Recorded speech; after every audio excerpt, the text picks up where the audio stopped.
ఈ ఆటోస్ అయితే మొత్తం అలమాన్ హోటల్ ఉంది కదా, మన అలమాన్ హోటల్ నుంచి ఇంపీరియల్ హోటల్ వరకు అయితే ఉన్నాయన్నమాట. మొత్తం ఈ ఆటో చెంచల్గూడ జైలు కూడా మొత్తం అన్నీ కవర్ అయిపోయినాయి ఆటోస్. సో మనకైతే మన కస్టమర్ వచ్చి అయితే చెప్పిండు టోటల్ 750 ఆటోస్ వరకు అయితే ఉన్నాయనంట. Hello guys, welcome back to my channel. This is ఆమి శ్రీకాంత్. నేను డైలీ చూస్తున్నా, ఈరోజు అయితే 4th డే. ఇది వీడియో తీసుకుందామంటే అవ్వట్లేదు. ఈరోజు ఎలానైనా వీడియో చేయాలని చెప్పి ఫిక్స్ అయిపోయాను అనమాట. సో టోటల్ 750 ఆటోస్ ఉన్నాయంట. అందులో కొంతమంది మన కస్టమర్స్ కూడా ఉన్నారనమాట. సో అయితే ఇది ఏంటంటే నేను చెప్పాల్సుకున్నది, ఈ వీడియో నేను తీయడానికి కారణం ఏంటంటే ఆల్రెడీ ఎలానైనా పెట్రోల్ బంక్స్ వాళ్ళకి 24 hours టైం అయితే ఉంటుంది.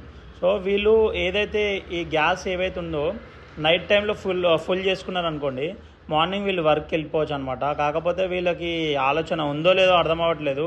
నైట్ అంతా కొన్ని పెట్రోల్ బంక్స్లో అయితే గ్యాస్ పెట్టుకొని మరీ పోయట్లేదు, మార్నింగే రా అని చెప్పి చెప్తున్నారు. మార్నింగ్ ఇది ఎండాకాలం, అసలు ఇలా మస్తు వాచిపోతుంది.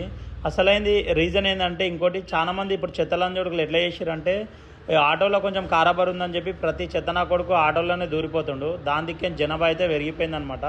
సో నేను చెప్పేది ఏంటంటే ఫైనల్గా ఏ అయితే ఆటోస్ ఈ పెట్రోల్ బంక్స్ వాళ్ళు ఉన్నారో నైట్ టైంలో మొత్తం గ్యాస్ ఏదైతే ఉందో నైట్ టైంలో అంతా కొట్టిస్తే మార్నింగ్ వాళ్ళ వర్క్స్కి వాళ్ళు వెళ్ళిపోతారు. అంటే చాలా ఇబ్బంది పడాల్సి వస్తుంది వాళ్ళు కూడా. సో పెట్రోల్ బంక్ వాళ్ళు అర్థం చేసుకొని నైట్ టైంలో అన్ని ఆటోలని ఫుల్ఫిల్ చేస్తే మార్నింగ్ ఎవరి వర్క్స్ అయితే వాళ్ళు వెళ్ళిపోతారనమాట. సో ఇదైతే నేను చెప్పాలనుకుంది.